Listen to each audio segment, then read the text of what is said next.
Hello everybody and welcome to Front Row Racing on this Thursday evening as we get ready for the World Series round 19 in Mexico. The commentary team for today is myself, Front Row Racing DP, and also TempFear and ARAZOR21 has rejoined us as well. So Temp, Tony, Mexico, it's hot, it's sweaty. I know you're going to ask each other, are we going to see rain? But other than that, what else do you think we might see here today? Speed record, fastest speeds of the season, potentially beating Monza. It's possible with that long straight, don't we, Razor? Yeah, everything is possible, but the rain, we are not going to see it. It's going to be so hot. Or is this reverse? I may have accidentally put set the weather to rain conspiracy. Yeah, if it does rain now, I'm screwed. But but it's gonna be nice, dry, warm weather. Everyone is liking it, and hopefully we are going to see nice racing as well. Yeah, do you think we'll see countless amount of DRS moves down into turn 1 as well? Yeah, we should see some of that as well, and maybe some surprises as well, because yeah, you never know what's going to happen in the race. Yeah, especially if say turn 1 here is interesting, but you're very to put in and interrupt us. Yeah, well, you're very, very right with everything you said there. I'm just going to have a quick run through the drivers and then we'll go through the last race results, the driver standings and the constructor standings. So in the petrol pumpers Mercedes, we have Hindle and Konzo. Both of these guys, they're now constructors champions. They're still fighting out for the drivers championship though. In the old crash test dummies Ferrari, we've got Dave the Harp, and reserving again for Jason is Caribbean Crush. In the censored Williams, we have Garfield, and a reserve driver for K Nyanda is Tooz Moose. We know he's quick, we've seen him in the World Series reserves already. In the New Age Outlaws Red Bull, we've got Rickster and MX Everglow, and MX Everglow has just messaged me saying, I've forgotten how to play this game. Don't worry about it, I'm sure Rickster will be able to talk you through it along the way. In the Hey Ho Double Toe Force India, we've got Farthbert and RDB, and I think we've got some interesting pre-race comments from those guys again this week. In the Wrong Tyres Renault, we have SBL Mali Kekech and another reserve driver in for Valdemar. We've got Curly Whirly, and TempFear knows all about Curly Whirly, as Curly was a reserve driver in the World Championship last night, securing a fantastic 1-2 for the Mercedes team yesterday.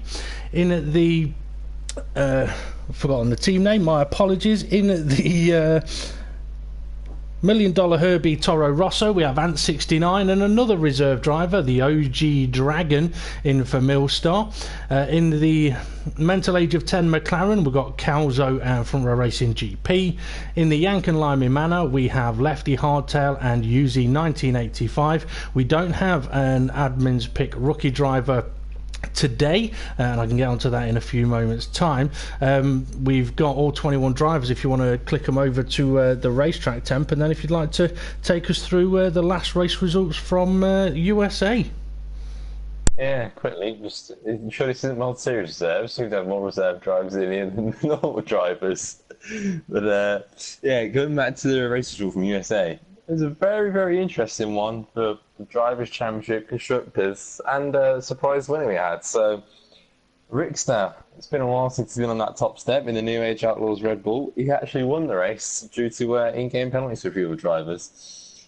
Valdemar was one of those drivers who had in-game penalties. He finished second, only a tenth and a half behind, so pretty good for him, probably kicking himself a bit with the penalty. In third was the old crash test damage reserve, Caribbean Crush. Fourth was Calzo. Fifth was Konzo. He did have a 10-second time penalty added on after the race, but considering race teammate finished, he might be happy with that. But both Mercedes had a bit of a shock there. In sixth was Kane Leander with his teammate just behind him in seventh. Eighth was, like I said, the other Mercedes of Hindle, who, well, you might see eighth as a bit of a, not a bad result considering where he was at one point. Ninth was Lefty Hardtail, who so that helps him out in his battle with Front Racing GP. 10th was the reserve, the Mundo at $1 million Herbie Toro-Rosso, which I can't quite remember who that was, sorry. 11th was Dave the Hart. 12th was Front Row Racing GP. 13th was Ant, who at one point was actually looking quite good to maybe potentially even score points. He had a good battle with IDB. IDB did finish right behind him. And then 15th, we had the admins pick Rookie. And then Uzi and Farf, but didn't finish. Malika Ketch got disqualified. And MX Everglow did not start the race. Yep, thank you very much for that, TempFear. And as the drivers are now on their way to the Autodromo Hermanos Rodriguez racetrack, it's a fantastic circuit, although some drivers might not like it. I'm going to have a quick run through the Drivers' Championship standings after round 18. Hindle, he's leading the way on 245 points, and only 6 points behind him is his teammate Konzo. We're going to have to keep an eye out to how their races are going to go today. Quick look at the weather. Looks like it's going to be dry for qualified. Oh, but look at that for the race. It worked. Now, the reason why Tony said it worked. We had a little chat before. And Tony, you said a moment ago, no, it's not going to rain. It's not going to rain. It's going to rain, folks. It's going to be dry. It's going to be dry and nice weather. And it's not just going to be wet. It's going to be flipping monsoon. Yeah, there's not going to be a single driver on this grid, I think, that's going to be happy with these weather conditions. But it's just what it is. Okay. Yeah, Tony's very happy. Okay, back to the Drivers' Championship standings. Okay, so we've still got a fight for the championship. And in third place, we've got Lefty Hardtail on 122 points.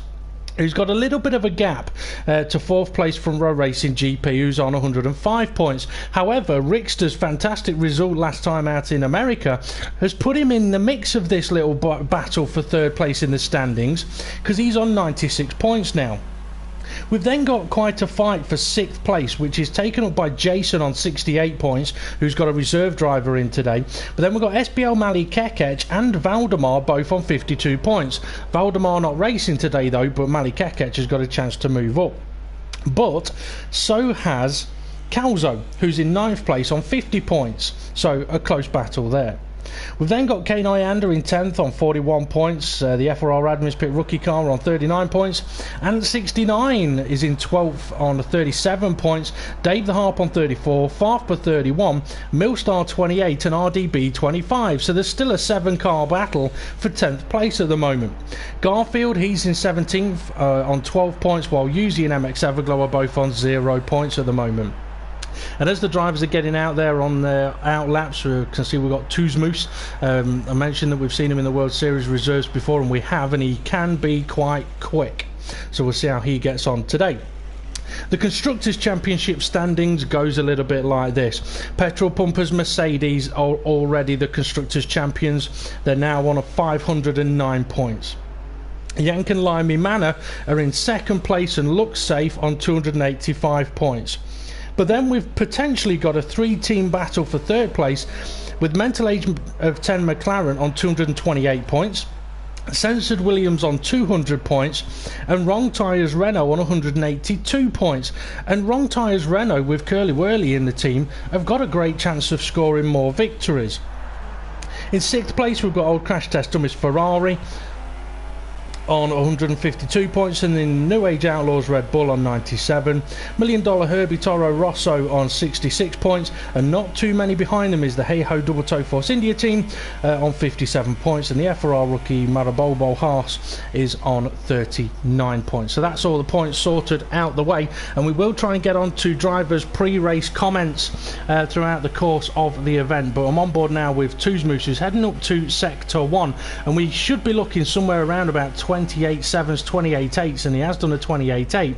But TempFear, for these guys, they have effectively, if they've looked at the weather, they've effectively got to have decided, right, okay, I've got to have my car set up for the wet. It doesn't matter where I qualify, it's got to be ready for the wet. Yeah, it is a tricky one. I mean, you could look at the flip side and be like, okay, I get pole, and I'm going to, have a decent run down the start to turn 1 lead. You can potentially hold everyone behind you. I mean, like I say, this track, it's the only real opportunity to overtake is down the pit straight and down the second straight. There's not many other places to overtake, but a quick word on Tuzman's. I have been tipped to watching. He's going to be very, very quick as he was an 18.1 there. So I would expect him to improve on that. But I was stumbled in Malikeke. She was on the soft tyres, so I think he's saving his super softs for later on.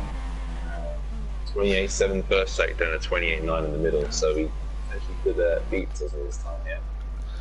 Let's see if I can get on board with him before he gets to the finish line. Rickster is on an outlap at the moment as well. But yeah, SBL Malikekech then taking a tight line to the finish, and he does take provisional pole position with a 118.1 on the soft compound tyre. We do have the super soft, the soft and the medium tyres available to us today. So let's see, who else do we have out there? Let's see, I'm going to go back on board with Rickster because he's gone purple in Sector 2 on the super soft tyre. Done a 29.002 and a 28.7. I'm also going to see if I can get to his pre-race comments as well as he comes around the final corner. A little bit slow, he's backed out of it. I think he's decided to kind of abandon that for some reason. But yeah, Rickster's pre-race comments. I said to him, race winner, yep, just making sure you hadn't forgotten. Can you repeat it tonight? He said, as usual, I haven't done any practice at the moment, so not really expecting anything like the last race. I'm still buzzing about my win from America, as I thought this would be my only season in FRR where I haven't won at least once in a season. As I said though, tonight is probably going to be different. My focus is to get my head down and get some good points to close the gap to the guys in front. I just watched him fairly early, and he's managed to lose his footing, so I'm not quite sure how.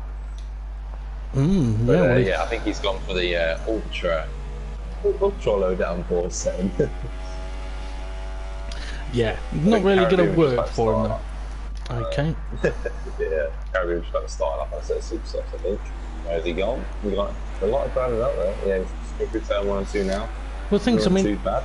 If it looks like we're going to be in for a wet race, so these guys may as well use up all their super soft tyres to a degree, hadn't they? Yeah, I mean, it depends on what people chose. I mean, if they've chosen the softest set of tyres, so like the choice to get the start, they're pretty fit supers, so they're living it up right now. But very rare that someone does that. So you find that everyone has 2 sets of supers and 1 set of softs. So, like I did yesterday, I'd give my set of softs out of the way just to warm myself up and then go the super softs. But everyone's different. Well, let's see what Caribbean Crush's Sector 2 time is going to be. I mean, he did have an interesting but also frustrating race in the World Series Reserves last week here in Mexico. It's a 28.7 Sector 2 time. I think that might be purple, so he could be on for taking provisional pole position here. I do want to quickly mention his pre-race comments as well. And I said, Jason seems to like giving you his car. How can you repay him? As he heads into the pits, actually. He said, I'm trying to help Ferrari in the constructors battle for Jason, so I'll be looking to win the race like I could have last week. Okay, I'm on board with... Sorry, go on. Yeah. Racing GP come around the final corner, 29 flat in both the sectors, and he's a 20.8 in the final, puts himself 5th on an 18.9 pretty much. Okay, well, RDB is just about to start a flying lap on the soft compound tyre, and I mentioned there may have been some interesting pre-race comments from the Hey Ho Double Toe Force India team. And I mean, Tony may not know this, but there's some interesting stories coming out of the paddock in Texas from the Hey Ho Double Toe team last time out. So I couldn't help but follow up a little bit here in Mexico, because when I got in touch with RDB earlier today, I said I got a message late last night telling me that you had been seen in a kitchen secretly being the chef for your unaware teammate in nothing but the now famous cowboy hat and boots. Was it a revenge cooking or teammate love? And interestingly, RDB didn't exactly deny it. He says, evening, as for the cowboy hat and boots, I left those in Austin a couple of weeks ago. Since we're here in Mexico, I thought I would get myself a sombrero and some sandals. If you class a chicken and mushroom pot noodle as cooking, then yeah, I cooked for that hey-ho. It's in my contract, I'm afraid. Good luck to all the teams and drivers. Well, that got me thinking a little bit, so I got in touch with Farfborough and asked him, how was your dinner last night? Was it the food of a racing driver? He said, my dinner? I'm now writing this pre-race comment while sitting on the throne, and it's balanced. And I'm thinking, balance? Oh, I don't need to know that bit, thank you. Oh, balanced tyres. Okay, so Farfborough's bringing balanced tyres to Mexico. Oh, those two. Why are they here? I don't know. He's got out another set of super softs. 28-7 in the first sector, so we'll see if he can put himself provisional pole again, as he's been knocked off by Mali Kekec, who went 12,000 quicker than him on the harder tyres. Okay, Tony, just wondering what you've got your eyes on out there at the moment. Who's lighting your excitement here in Mexico? Oh, way too much curve for Tuzmu. Sorry, go on, Tony. Waiting to see how fast can Curly Whirly go today, and I'm still scratching my head over the last segment you said. I have no idea what's going on. Well, you should go and have a little watch of the Force India pre-race comments. Don't watch. I'll tell you what, SBL Mali Kekec is on a stonker of a lap. 28.5 sector 1, 28.3 sector 2. He's into the stadium section now, and this, as long as he has a good final corner through the Mansell curve, this could be improving on his provisional pole. Once again, taking a tight line to the finish, and it's going to be a 17.2. That's a good lap time there from SBL Mali Kekec. Curly Whirly though has Curly Whirly is second. Yeah, well done. Yeah, Curly Whirly second with a 17.7, so half a second off. And Hindle, he's just gone and popped himself into third place. See who else do we have out there. Tuzmus has gone again because his lap was invalidated with how much curb he took. But he's done a 28.6 sector 1, which is a 10th off SBL Mali Kekec. So let's see how he gets on through this middle sector. He ideally needs a little bit quicker than a 28.5, but this could still help him improve. That Ferrari may have put him off a little bit, but it was just about out of the way. So through the stadium section now, and only the Mansell curve to go. Don't want to run wide here. Tricky corner for getting the power down on occasion, but in this series they should be okay, and he does move up to third place. Now Konzo. I think Hindle was going again there quickly, but he just got the corner, so I'll ignore that. Yeah, well, Konzo is just setting himself up for a flying lap at the moment, I believe. But interestingly, I just want to quickly say as well, happy birthday to Hindle. Don't worry, we'll get Tony to sing it to you a little later on if you get onto the podium. But yeah, Konzo's just about to start his flying lap, so I'll quickly mention Konzo's pre-race comments. Said to Konzo today, have you found out why the Scottish flag is blue and white yet? And have you sent your teammate a birthday present? Konzo said, pace is looking good for this track, despite the fact I'm using the T100 wheel for this race, as my brake pedals broke on the other set. Had to practice a lot because of this. And why don't you Google why is the Scottish flag blue and white? And I won't be giving any presents to Hindle this race until after the race. And you know what? I did Google why the Scottish flag is blue and white, and this is what Google says, so if it's wrong, don't blame me.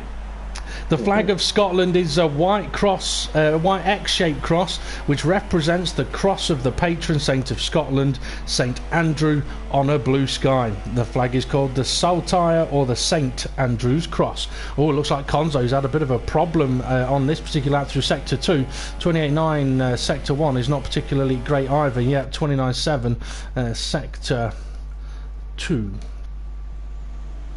Tottenham carried on for a third lap on those tyres, and he did improve again. He put himself back into second place. So good thing it's a wet start. Yep. Let's see, Yuzi, he's on a flying lap at the moment, just coming into the stadium section. So let's see, he's done a 28.8 sector 1. That's what, 3/10 off purple, a 29.4. Yeah, he's going to head into the pits on that one, I'm afraid. Calzo, though, 29s for sector 1 and 29s for sector 2. This may be a track. Oh, that was a late decision to go into the pit lane there. Let's see, Garfield is on an out lap, and Dave the Harp, I think, has just completed a flying lap, unless he's just started one. Let's see, currently in 12th place. I'm going to ride on board with Dave the Harp for a moment then, because he is on a flying lap. If you give me a shout when Hindle is setting up for a flying lap, we'll try and get on board with him. Dave the Harp's pre-race comments as he's heading up towards the end of Sector 1. I said to him, before I go on to it, 28.8 Sector 1, that's a good Sector 1 that, Dave, keep going. Yeah, I said to Dave the Harp, you have a reserve as a teammate again tonight. What do you make of Caribbean Crush, and what do you think you can achieve tonight? He said, the Crush got a good result last race. He has good pace, like I used to have. A top 10 finish is all I can hope for these days. But you know what, if Dave has a good Sector 2 here, he could find himself within that top 10, potentially for the first time in quite some time. It's a 29.2 Sector 2, which, as we've seen, is about 7/10 off what SBL Manny Kekec was able to do. I'm on board with the next ever though. I can tell he hasn't done a lot of practice, like he said. His first sector wasn't too bad, but the middle sector was a bit out of rhythm. Just coming through the final corner now, if he can get probably to the back end of the top, so around there, I think he'll be happy. And he's got 14 speed. He may be a little bit disappointed, he may want to improve, but there is a lot of time there if he wants to improve his line for the middle sector. Okay. See, Hindle is on an outlap, and he's on an outlap just ahead of his teammate Konzo, who's currently sitting in 5th place. He's done a 28.9. I'm just wondering who else we've got out on track on flying laps at the moment. Whirly just started one, so is Lefty Barker, I believe. Front racing GP's not far. Main runners that potentially do it. Okay, just going to quickly mention as well that we do have a question of the day today, which ARAZOR21 has put together for us, I believe. I just want to see what Konzo... Oh no, Konzo's abandoned it into the pits. Yeah, the lap was invalidated, so maybe that's why. Okay, well, Curly Whirly's done a 28.8 Sector 1, but let's get on board with Hindle because he's just started his flying lap now. I'll quickly mention Hindle's pre-race comments. As I mentioned, it is his birthday today, so I said to him, happy birthday to you. What would be the best birthday present you could wish for? And I just meant in general, and he said, best wish for me and my teammate to have trouble-free wheel-to-wheel races for the last 3, which... I didn't want to say it, but I think he may have just cursed himself as he does a 28.8 Sector 1 time. But yeah, ARAZOR21, I believe, has a question of the day for us. Tony, if you would like to put it out there for the viewers, and myself and TempFear haven't heard what the question of the day is, so go on. Quickly butt in before he does. Go on then. Curly Whirly is just a phenomenal middle and final sector, 28.2 and a 20.1. Puts him on a provisional pole by half 10. He may also be going for another flying lap. Hindle's done a 28.4 Sector 2. So yeah, come on Tony, we will get question of the day out there, so come on, fire away. Okay. The question of the day is, what color? No. Yeah, the real question of the day is, how many different British drivers have won an official Mexican F1 Grand Prix? Ooh.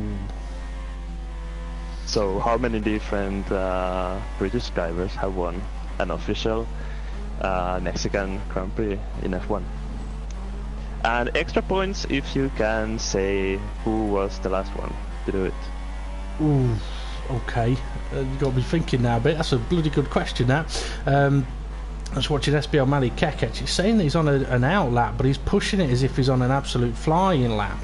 If he is on an out lap, he was going through turn 6 now. He ain't going to make it to the end, so... No.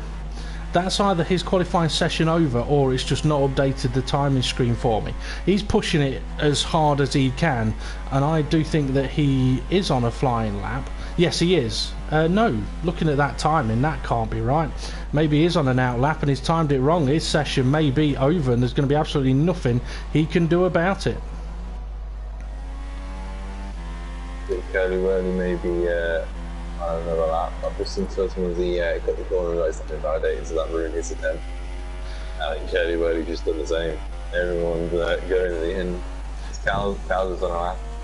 Yep, I'm on board with Calzo at the moment, currently sitting in 5th place.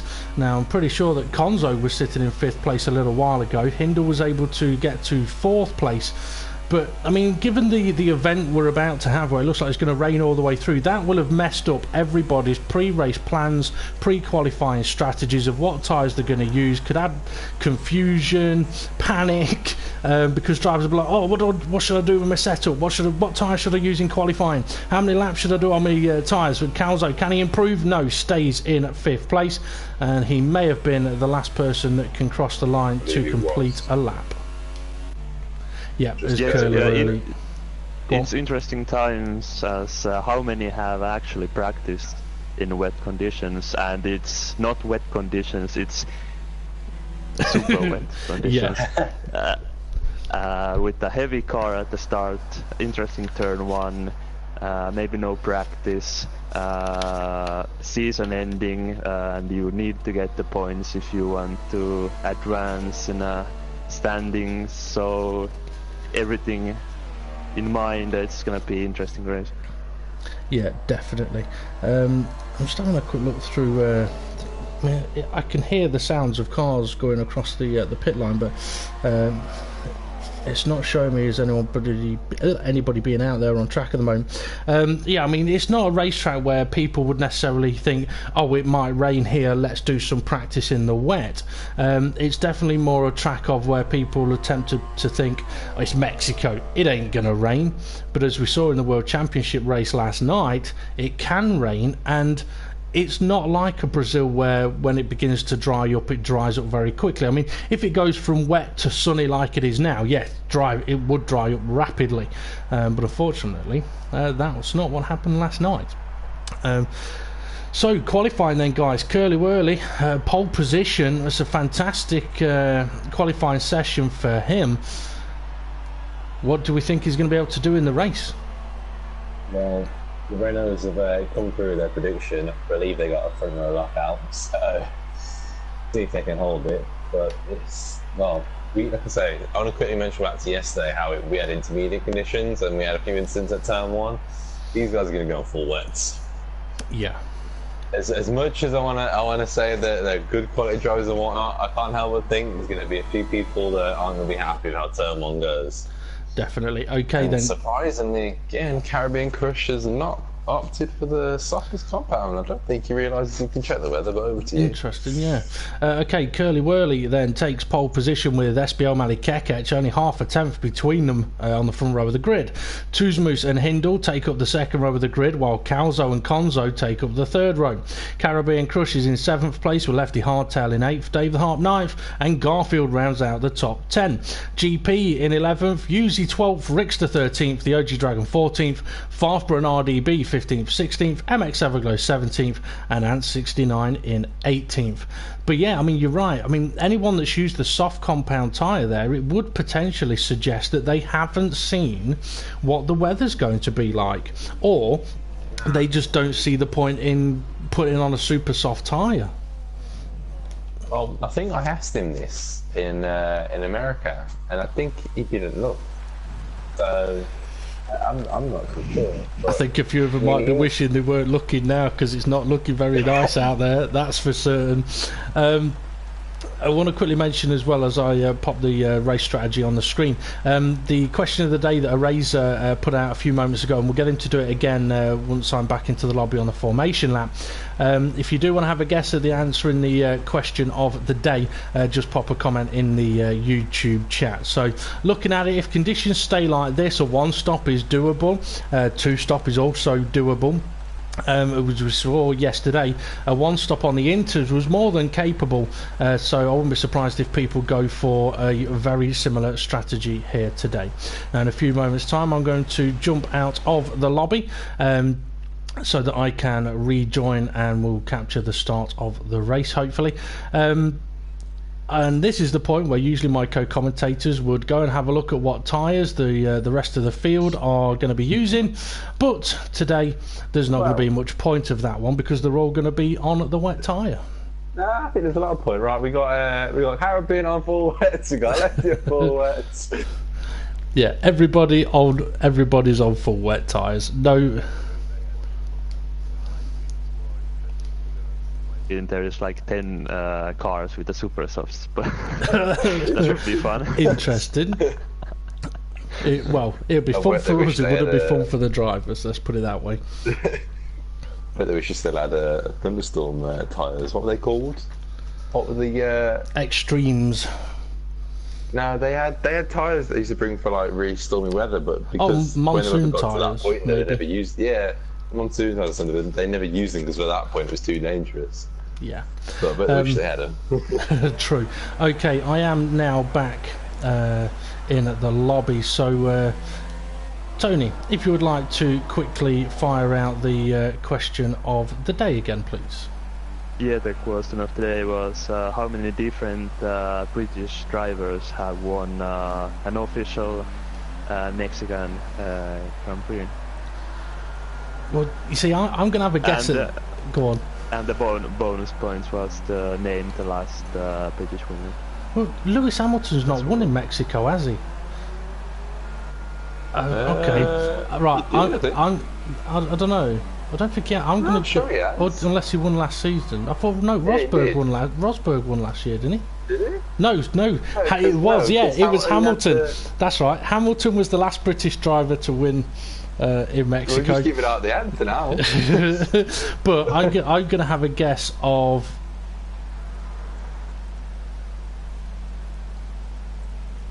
8. 8? 8 drivers. I wasn't thinking that. I know of 2 that I can be sure of, so I was going to go maybe like 3, 4, 5 max. But anyway. Well, let's see. Looks like the drivers are just about lined up on the grid, and I hope it hasn't put me in control of my car. The lights are now on. 3 lights, 4 lights, 5 lights. The Renaults are on the front row of the grid. Let's see if they get a good getaway. It looks like they have, but this is Mexico. It's a long run down to turn 1 as the Front Row Racing World Series round 19 is underway, and Espiel Mali Kekec is beginning to get mugged on this long straight, but he's trying to slipstream his teammate, which is the best thing the Renaults could do, and it has worked. And now a little bit further down, it's getting very tight, it's getting very compact. As I have a little bit further back, they're trying to go 3 wide, 4 wide. We've got a Williams slightly sideways, a Force India off the track, and Calzo down to 6th place. Both Renaults, though, a fantastically worked start, and it looks like Curly Wurly is just holding on to the lead ahead of Espiel Mali Kekec, who's going to try and take the lead, I think. And I'm wondering whether they're either just trying to block the road or whether they're trying to allow Espiel Mali Kekec to take the lead so that Curly Wurly can hold everybody else up and give Espiel Mali Kekec the chance of taking the win. But what's happening is it's bunching up absolutely everybody as we head down towards turn 7. It's raining hard and the drivers are driving hard, and that Williams and Curly Wurly are now so side by side, it's lethal. Oh, it's disgusting. I think everyone got through with no damage. Go on, Tony, what you got for us? Yeah, UC got something happening at the start. He's back off the grid, and there is Williams into the wall. Yeah, it's again.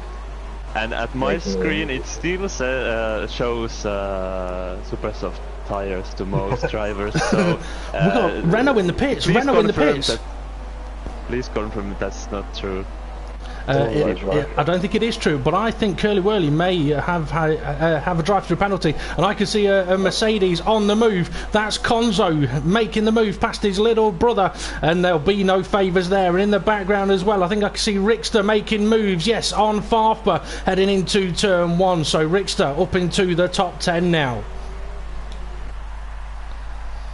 And there was no penalties at the first lap, so it was something else, the pit stop then. That is interesting. That is interesting. It may update in a few moments' time, but I mean, it's odd for Curly Wurly to have made a pit stop for. I mean, did he actually go into his pit box then? It didn't seem going, but it actually registered as a pit stop, so I assume he has. Interesting. Okay, Conzo is coming under a little bit of pressure now from Calzo. Calzo will be wanting to do everything he can to beat him. Dave the Harp, who started in 7th or 8th place, I think it was, is still holding on to that position, and he's got the OG Dragon trying to hunt him down. Let's see what have we got a little bit further back. Oh, I've just jumped off what could be an overtake. My apologies. No, Dave the Hart manages to hold on to the position against the OG Dragon, and I can see that Garfield is trying to make moves as well onto Farfba, trying to close up that gap. Now, something I was going to mention, Temp, is SBL Mali Kekec leading the race at the moment. Obviously no DRS is going to be available to these guys. Now, how much of a hindrance is it not having that DRS?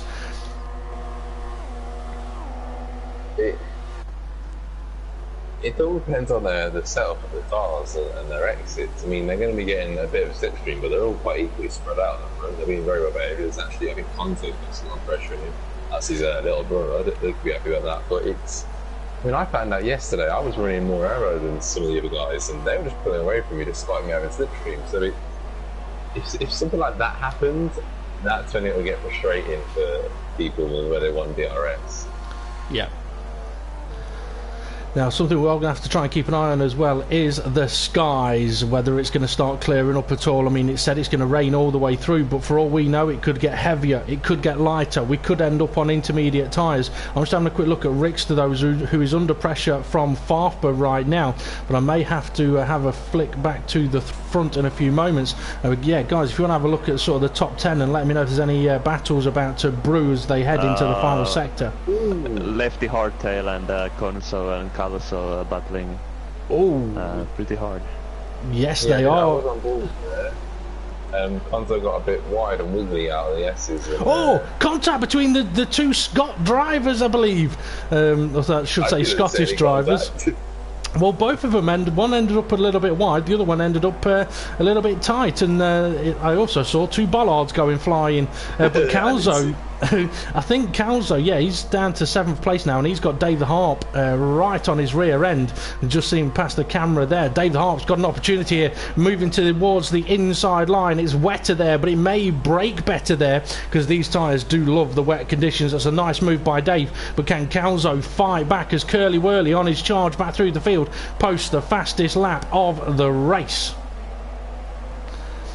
Let's see if Calzo is going to be able to make a move. Just behind us, a battle between Toro Rosso and Red Bull as well. Yeah, Mali Kekec's got a nice 2-second gap. Yeah, pretty boring out front. They've got a nice gap to each other.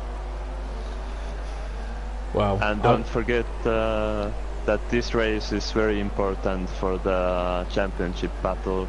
There was 6 points, I believe, between the two drivers.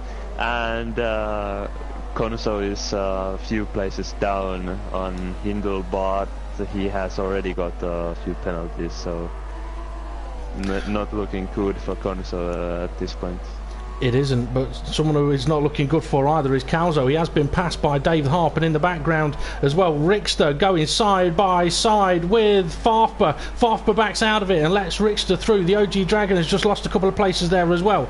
I can see that Konzo is very, very close to the back of Lefty Hardtail, so I'm wondering if he's going to be close enough. He's taking a very tight line around that final corner to try and improve his front end grip. He's got a fantastic run here, moves towards the inside of the circuit. It's going to be a sort of remake of the move that Dave the Harp just did on Calzo a few moments ago.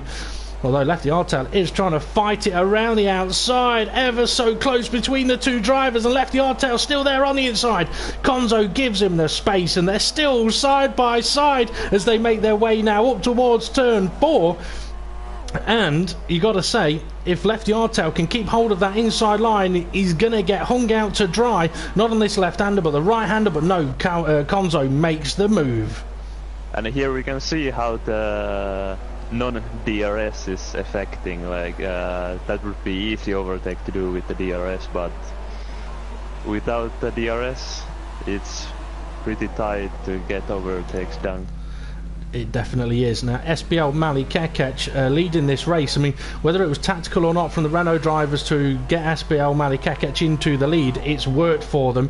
Tuzmus, though, WSR driver, only 2.7 seconds behind him, and we know he's quick. I mean, he should, well, actually, I mean, Curly Whirly and Tuzmus went head to head in the World Series reserves race around this track last week, and they were going to effectively finish the race with less than a second between them. It was only an unfortunate collision that ended that scenario. So Tuzmus has pace.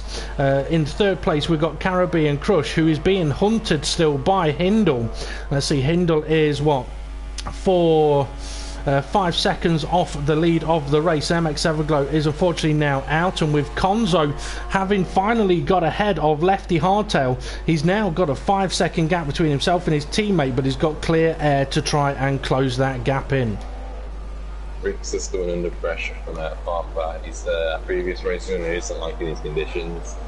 Farper's all over, and it's going to be planning that horse India on that rear wing before we know it. Knowing how the horse Indians are.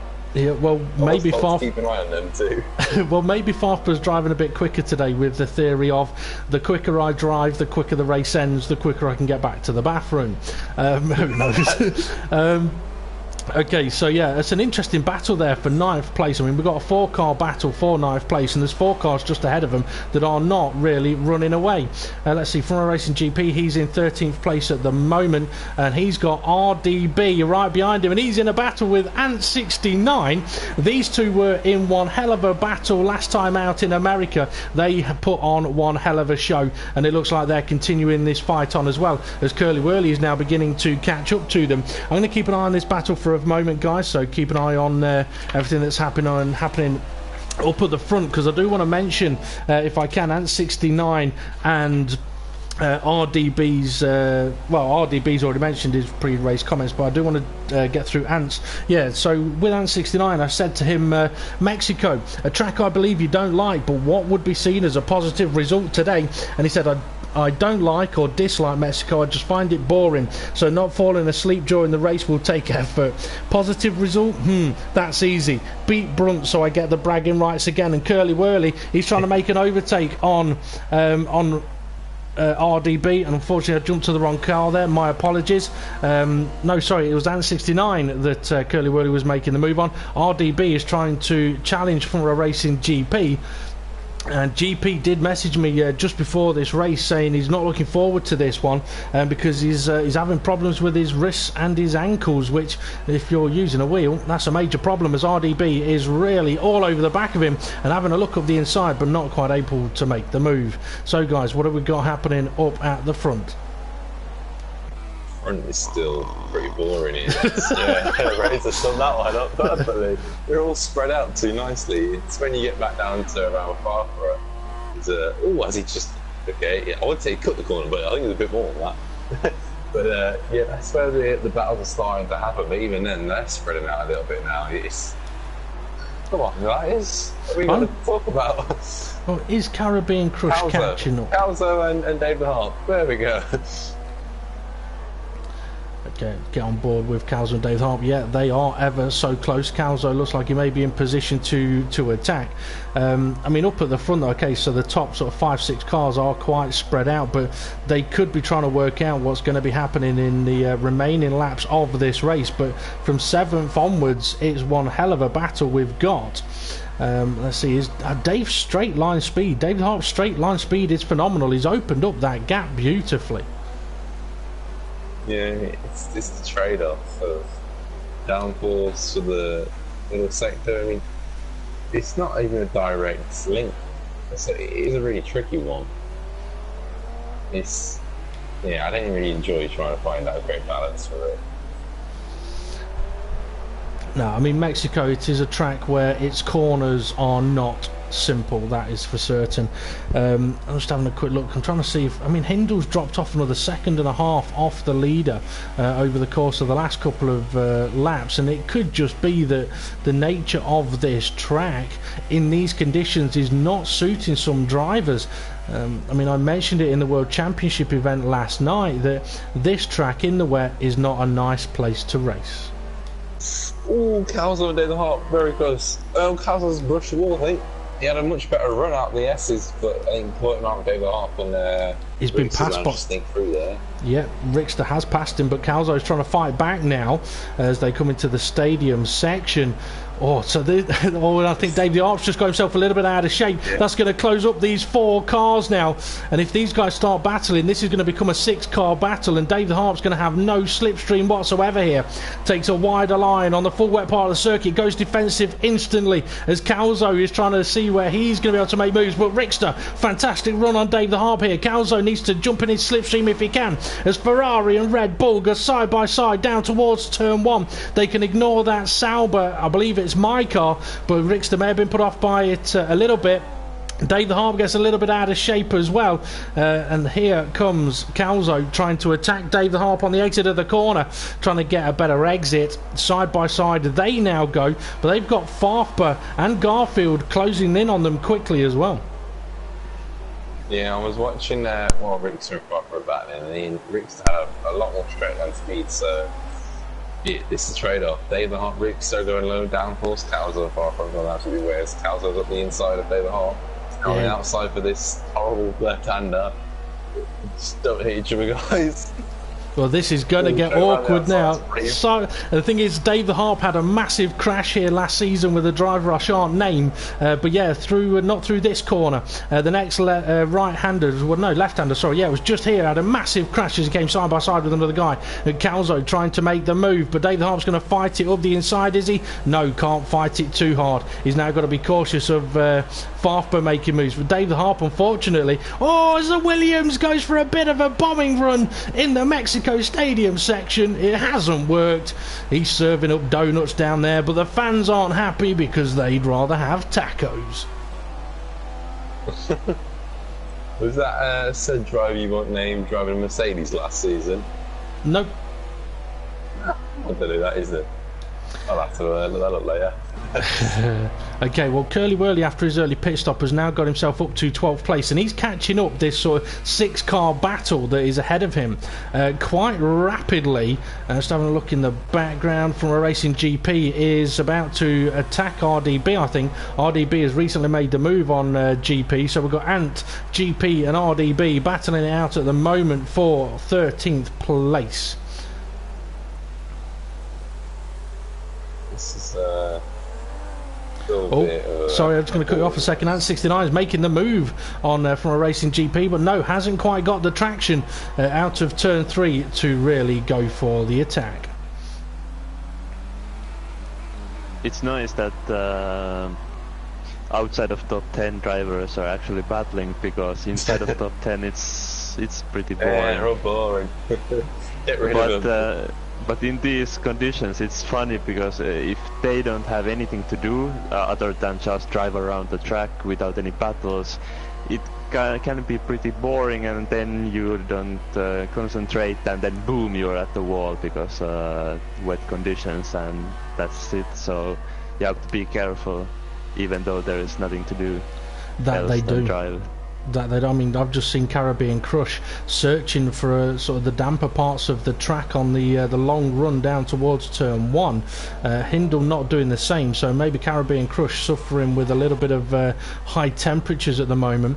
Konzo looks like he is closing in on his teammate Hindle, and he needs to do so. The gap. GP and RDP side by side at the main straight. Something going on here. Yeah, so GP trying to retake the position he lost a moment ago, but it looks like RDB has got fantastic straight line speed. Look at that, GP going hard on the brakes though into turn 1, manages to get the move done, and that's going to allow Ant69 possibly to have a cheeky little run at RDB now.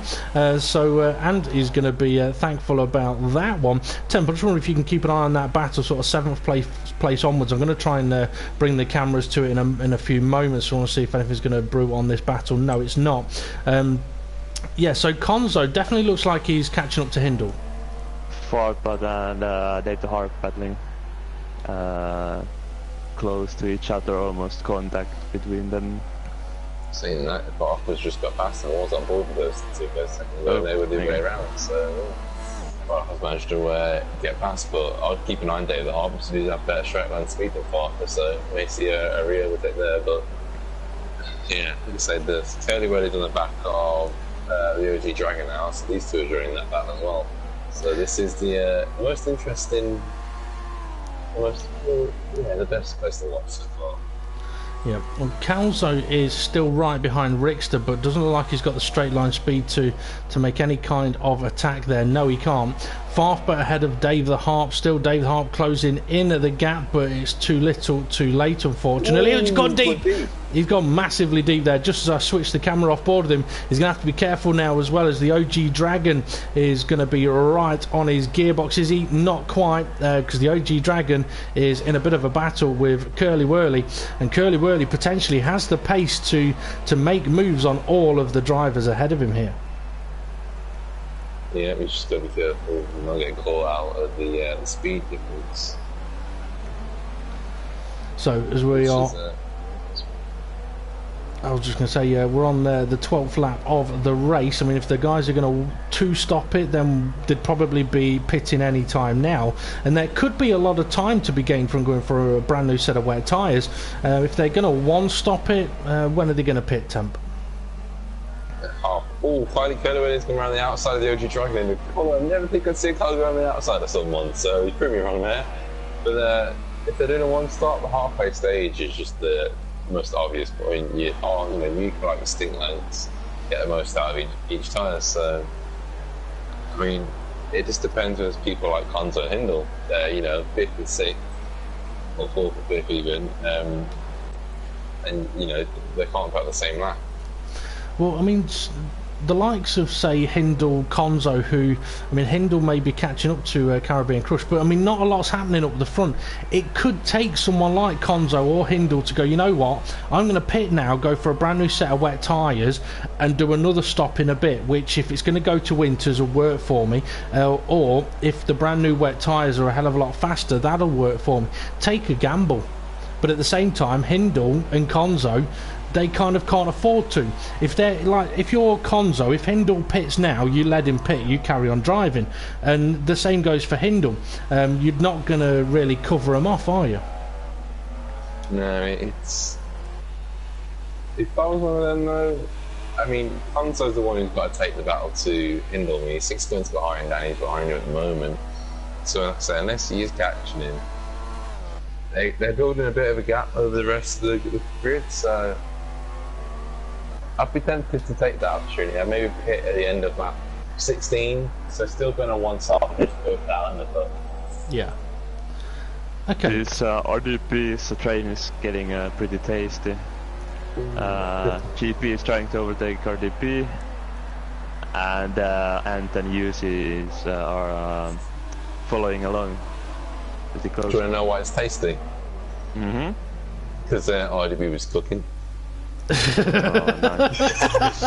Oh, that was actually pretty good, Temp. Oh no, they're going to go 3 wide. You do not want to do that.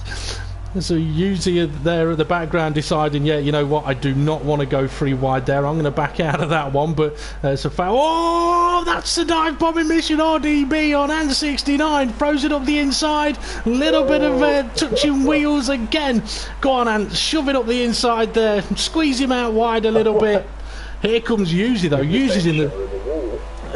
No, I wouldn't do that. Yuzi's in the best position here. If he can slipstream 1, he's going to make this 3 wide. He's thinking about going for the gap in the middle. 3 wide again. Toro Rosso, Mana, Force India down into turn 1. Oh, Yuzi. Is he going to go deep? Is he going to go deep though? No, Yuzi holds on to the position. A fantastic move. Oh, he's taken a hell of a lot of corner there though. RDB's going to be able to have a sneaky run back at him now in towards turn 4. But what a battle, and this is for outside the top 10. Yeah, and Garfield is catching those 4 drivers, so it can be even more tastier in a few moments. I think Caribbean may have made a mistake because Hindle was a lot closer than last time I saw him, so and he shot a bit off too, so potentially a battle there, but let's have to say that Caribbean is starting to pull out a bit of the gap again. Well, you keep an eye on that battle if you would, TempFear. I'm going to keep an eye on this battle. We've got Front Row Racing GP. I think, is that the OG Dragon right ahead of? No, the OG Dragon's going through the final corner now. So there's a bit of a gap. But yeah, Tony, if you can have a look sort of between, say, 7th and 13th and see what we've got going on, because this is one hell of a battle. Oh, is that... oh, that's the ghosted car. So yeah, we've got 5 cars in a fight for 13th place. Well, RDB's had a fantastic... Oh, GP into the pits. Now, is that going to be for a set of intermediate tyres? Is it going to be for another set of wet tyres? Oh, RDB, he's got to run. It can't be intermediate. Can't be intermediate in this. It's still pouring so much. Oh, I tell you what, Ant69 has just fended off Garfield quite nicely. RDB has made the move on Yuzi here. Not a lot that Yuzi could do about that. And Dave the Harp and Curly Whirly battling for 10th place. Okay, quickly jump off this fight. Yeah, Curly Whirly, he's going to try the same move again. No, going for a little bit of a switchback to get the best exit out of this corner to line him up for the next right and the next left so he can make the move here. And he's got a good run on Dave the Harp. And Dave's now going to have to give him some space, but Curly Whirly's either going to have to go all the way around the outside or go for a switchback. He is going for the switchback. Dave the Harp runs a little bit wide, but that's what Curly wants. Get him out of position, get him out of shape so that he's slow through the final couple of corners to give him the best opportunity to attack down towards turn 1. Curly Whirly then is taking a line away from the back of Dave's car to give him that downforce. I think this could effectively be an easy move, but as you said earlier, Tony, Dave the Harp's got great straight line speed. Yeah, without the DRS, it's if you don't have the speed, it's impossible to get past the car ahead. Yuzi has made a move on RDB. RDB's gone into the pits. He's covering off from a Racing GP. So RDB is into the pits. That frees up Yuzi, Ant69 and also Garfield. So that's now a 3-car battle. But I'm wondering if GP and RDB have basically decided, look, I'm going to put on a brand new set of wet tyres and see if it's quicker, and let's see how much time has From a Racing GP made up on RDB. I think he's made up a massive amount of time on him, considering that RDB was right up his gearbox. RDB is only just now coming out of the pits, so I think going for a brand new set of wet tyres is a quicker thing to do. Dave the Harp and Curly Whirly is still battling pretty closely, but just going to cut you off a second, Tony. Just going to cut you off, Tony, because Hindle is all over the back of Caribbean Crush, and I think that's what TempFear just went. Oh, yeah, Caribbean Crush got very sideways. Well, Hindle, has he got the straight line speed? He's having a look at the inside line, but he's not risking it, is he, Temp? No, I think it's the same as what the situation with David Harp and the others. Caribbean's got the straight line speed, whereas the two Mercedes have gone for a bit more downforce, but I mean, you mentioned about you guys pitting. Hindle, I reckon, should pit. Hindle's going for the move! Oh! Yeah. Considering his title fight, I didn't expect that. Well, I mean, this is the thing. He's in a situation now where if he doesn't do something, his teammate's going to do something. So, yeah, I mean, it might be advisable for the likes of Hindle to make a pit stop. Because, I mean, let's say, for example, if putting on a brand new set of wet tyres is 2 or 3 seconds faster for 1 lap, potentially do it. Because if everybody else matches you, then you've gained. And if they don't match you, you're still on faster tyres than they are. Yeah. I mean, I think the other thing is Hindle's generally been a bit harder on his tyres than his teammate as well. So I don't expect too many drivers to have issues with tyre wear, but if they try and overstretch the first stint, then that could become a problem. Yeah, I mean, as we saw for coming to get you last night, I thought Hindle was going to go for the pit lane then. I mean, okay, if these guys stop on the next lap, it's half distance, so it's a one-stop race. But yeah, they don't want to be going much further than that, because I think coming to get you did, what, 22 laps on the Inters, and they popped on him heading down towards turn 1. So, yeah, it's not a risk that you really want to take, but... 3rd, 4th and 5th now ever so close as Konzo. I mean, Konzo's done a fantastic job to be able to close the gap up. I mean, like I say, he's gained 5 seconds on these two drivers here. looks like top 5 drivers are preparing for a pit stop. It looks like it. So let's see if that's gonna happen. Let's see. No, Calzo's continued on. Farfber's continued on. Dave the Harp, he's continued on as well. Let's see, how's Rickster getting on? Rickster is still going. Curly Whirly, he's coming out of the pit, so he's made his second pit stop.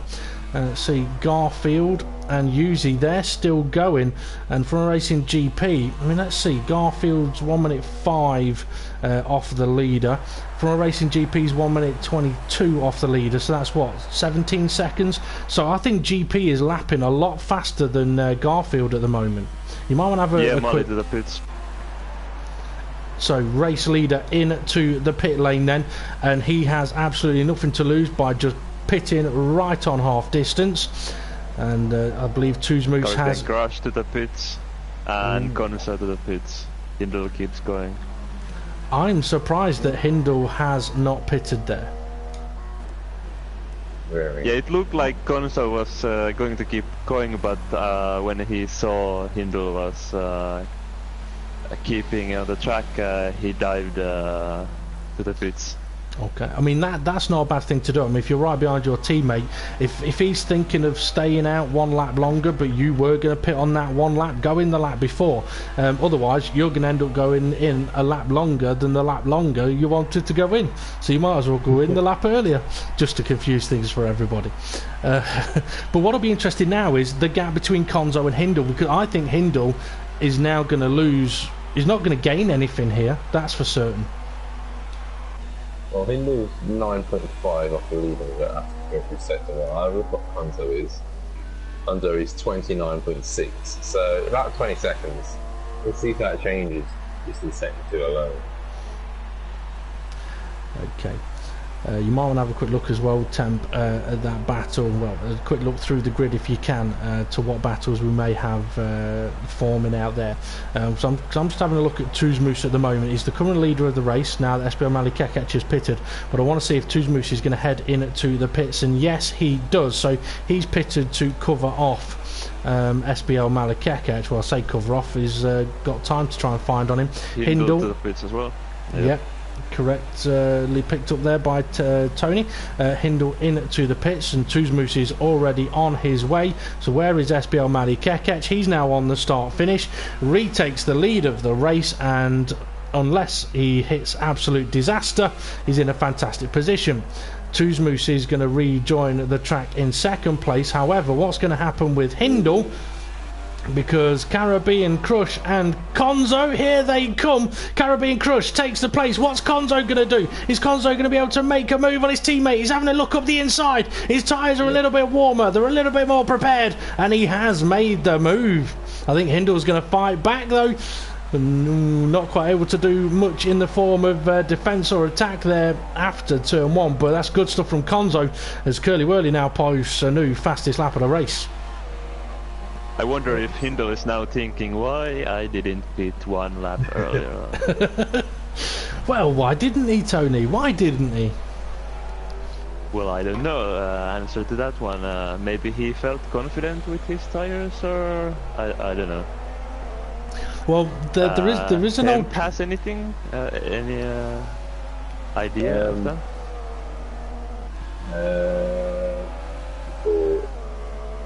So no is the answer. Going back towards the end, I suppose maybe the fresher tyres for the last stint could potentially play a different role, but then you just kind of count as I've been bursting. So I don't know. But there is something else to it as well. I mean, sometimes drivers will play a bit of mind games on each other, and I mean, depending on your teammate, you perhaps usually have. Got Patrick, so sorry to put in there. Okay. Looks a bit wide. I'm just going to keep the camera here for a moment, because I think Hindle's going to have an opportunity on Konzo down into turn 1. But yeah, okay, in most teams, if the teammates get on, they'll say, right, if you're ahead, you can choose when you pit. Now, it is possible that Hindle may have thought, you know what, I'm going to tell him I'm going to pit a lap later, so that he does pit a lap later than me. But that's not what has happened. I mean, that's just pure speculation, but there's nothing wrong with the driver doing that. I mean, some people may say, oh, but that's getting like I don't want to say it, but it's screwing over your teammate, because I mean technically it is, but it's something that, well, you say, right, I'm going to pit on this lap, it's up to you what you do. Yeah, I mean, I did think that when the race said that Conto looked like a bit of a late bull, that Hindle probably, he might have said he was going in that lap, and Conto's like, hang on, he ain't got it.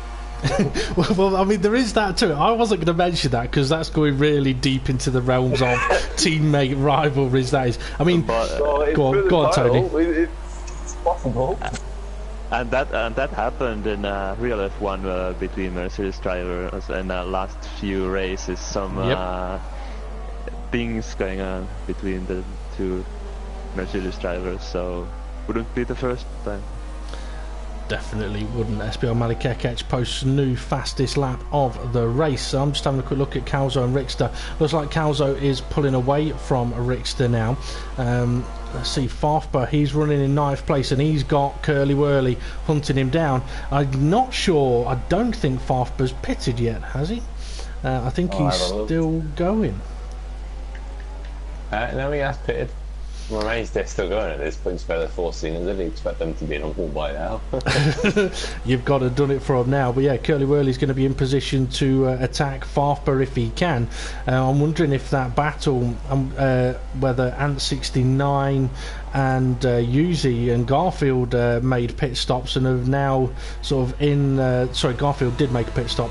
As Curly Whirly is getting ever closer to Farfber. Yeah, I'm wondering if that sort of 5-6 car battle has closed back up again, as Curly Whirly, he's trying to have a look, but Farfber just a little bit too quick in a straight line. Yeah, it's frustrating to say no DRS still the whole race. Furthest battle to the front is that Hindo then. Hindo climbs a driving crush. But yeah, quick on those 4 cylinders. They did tell me to watch them because they said they were going to crash, so that's why. Well, I've just had told themselves. I just had a quick look at Garfield, and Garfield has got 4 cars quite close to each other behind him, trying to hunt him down. I'm just thinking, I thought Front Row Racing GP had pitted. No, Garfield hadn't made a pit stop yet. So, yeah, we'll have to try and work out what's going to happen up there. But Curly Whirly has spent at least 1 lap now sort of stuck behind Farfber. I'm not sure if he's going to be able to attack him, but a quick look at Konzo. Konzo's pulled away from Hindle and is starting to close in on Caribbean Crush. Yeah, I'm just having a nice look at the race directors for a second. It's actually not too bad. I'm a bit surprised. But there was the one that ARAZOR mentioned earlier, which is the main highlight of all this. I'm trying to remember what you're on about now. Penalties. Someone got penalties. Well, I know penalties. I'm trying to remember who he said had got a penalty. I obviously wasn't listening at that point. SBL Malikekech though, lap 23, leading this race. The gap to Tuzmoose, 6.7 seconds, and Tuzmoose is pushing extremely hard out there to try and close that gap in. I'm just wondering if it's getting a little bit brighter out there, guys, and whether the weather conditions are potentially going to change. Actually, from this camera view, it looks like the rain is going sideways. I just went on board with the funds. I don't know what you're on about. Obviously, it's something different. Well, SBL Malikekech is pulling away from Tuzmoose at the front, but Konzo, I mentioned he was catching up to Caribbean Crush, he's caught him up, he's right on his gearbox, he's within range to attack, and Konzo needs to make moves here, he needs to get away from his teammate Hindle. Hindle won't like the look of this though either. He's seen his teammate undercut him, or close up to him, undercut him, and now pull away from him and attack the car he's been stuck behind for how many laps?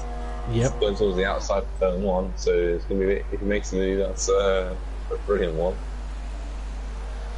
Well, Caribbean Crush showing he's got more than enough to fight with the big boys in the Front Row Racing World Series, as he's trying to defend with all of his might on behalf of Jason, who has given him the reserve seat here in Mexico.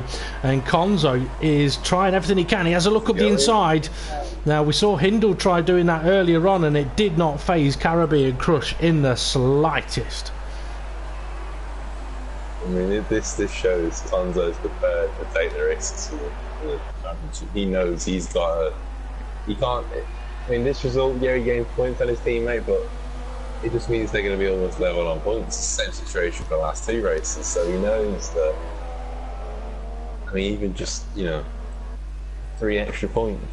Yeah, I mean, everything.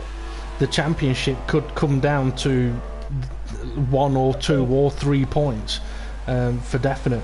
Now, the interesting thing for Hindle here as well is he'll be sat there thinking, well, I don't need to attack these guys at the moment. The more they fight, the closer I get. I can just go with the slipstream down the start finish as Tuzmus puts in fastest lap of the race. But Konzo's had 1 attempt at getting past Caribbean Crush and it didn't work. He's going to have another go here, and he has to make it work, because if Caribbean Crush all over the exit curve, that's compromised him too much. With the DRS open, easy overtake. Except for DRS isn't open. Or is it? Caribbean Crush has it. Well, Caribbean Crush has fallen back. Yeah, he dipped back in for a little bit of slipstream, got it, drives straight past the Mercedes. That will have annoyed Konzo. And look who's now catching up to Konzo. It's his teammate Hindo. When Hindo's overtaking, is Hindo. When he's not, is Hindle. That's what I've decided on that one. Well, Konzo. This must be frustrating. This must be frustrating to Konzo. He has to make the overtake done, or he's gonna be eaten by his teammate. So, and Caribbean Crush has the speed, so. Well, that's the thing. Caribbean Crush. The guy? Caribbean Crush has got the straight line speed. That's definitely clear to see. But Konzo knows that Hindle can't afford to take too big of a risk. But Hindle knows that Konzo can't afford to take too big of a risk. So, to a degree, both of them can afford to take a risk. The problem with that is if they both do, it'll end in disaster. But what a race we've got going on here. We've got, 11 laps left of the race, and a fantastic battle for 3rd place. Plenty of pride in this as well, but I just wonder if you guys may be able to have a quick check of what may be happening elsewhere as well, because I'm sure while we're watching this there's going to be a lot going off that we're missing. But is Konzo going to be able to do anything? He's going to have to make full use of that slipstream. He is gaining now. He gets up alongside, he hits a wall of dirty air, and then he hasn't got the speed to get past. Caribbean Crush defends it, a little bit of contact between the 2 of them. Konzo trying to really muscle his way through there, and Caribbean Crush trying to muscle his way to keep hold of the position. So side by side they go again towards turn 4, and this is where Hindle may really be able to benefit, because if his teammate gets hung out to dry on turn 4, he may be able to go for a bit of a switchback on turn 5. Yeah, Rix has just gone and pitted, and fairly well he's still behind Farfare. And ARAZOR, are you going to mention any of the things I've seen? I was going to mention about Parkba and Curly, but nice work. It's fine. The other one I saw was Garfield with Dave the Heart, Obi Dragon, and Rix has pitted and come out right behind these guys as well. So the 4th car battle in there.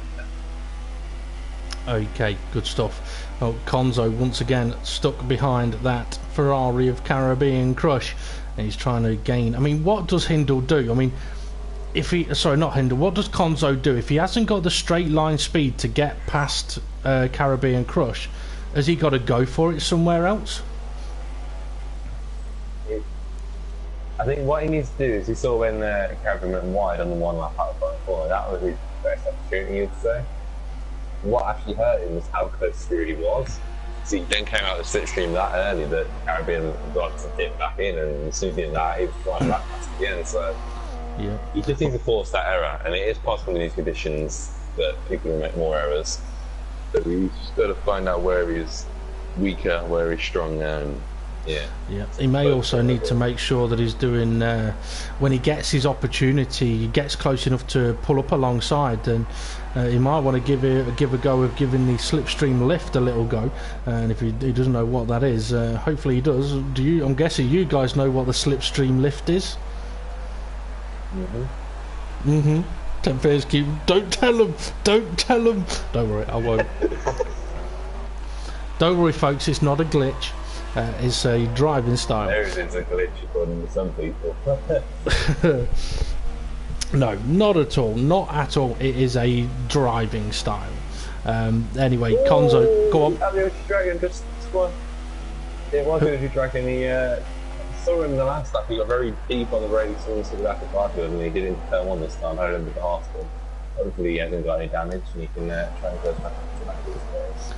Okay, well, I've come away from the lead battle for the moment. A quick look at Curly Whirly. Yep, still stuck behind Farfba. Let's see, there's that battle then. David Harp, Garfield, and Rickster, as Temp mentioned a moment ago, recently pitted, come out right behind these guys, so he's going to have much fresher tyres, and could potentially make sitting ducks of these guys. The OG Dragon has lost out quite a bit, and I can see as well that Ant69 and RDB are behind from a Racing GP as well, so they must have made big their pit contact stops. Between Conso and Caribbean Crush, and Hindle is past Conso now. Maybe he tried to go for it and forgot to brake, and that's it for Conso, I guess. Well, unfortunately, I didn't get typical. The one time I've just watched them for 5 laps into turn 1 and nothing happened really. The one time I'm not looking, they had a bit of contact. So what happened then, Tony? Was Konzo having a look up the inside, or Caribbean Crush making him go around the outside? Outside, and he braked too late and smashed back of the Ferrari. So, well, he may have damaged his front wing then. Let's see if we can have a quick look on his front wing to see if there is any major damage down there at all. It doesn't look like it, but it could be still damaged. So, but now it's Hindle's turn to try to crack on Caribbean Crash. Let's see what he can do. Okay, but, you know, and Curly Whirly's just made an overtake past Parker. He was wearing the gearbox at Parker on a bit wide in the S's section. Okay, I've noticed as well from a Racing GP his race is over. I'm not sure if that's from a crash. Caribbean Crush's straight line speed is just way too strong for Hindle and for Konzo here. Konzo's lost a lot of time there. And let's see, Calzo is running in 5th still. So yeah, Curly Whirly has got past Farfba now. That should free Curly Whirly up to try and hunt down anybody ahead of him, but with only 8 laps left, I don't think he's going to be able to really catch anybody.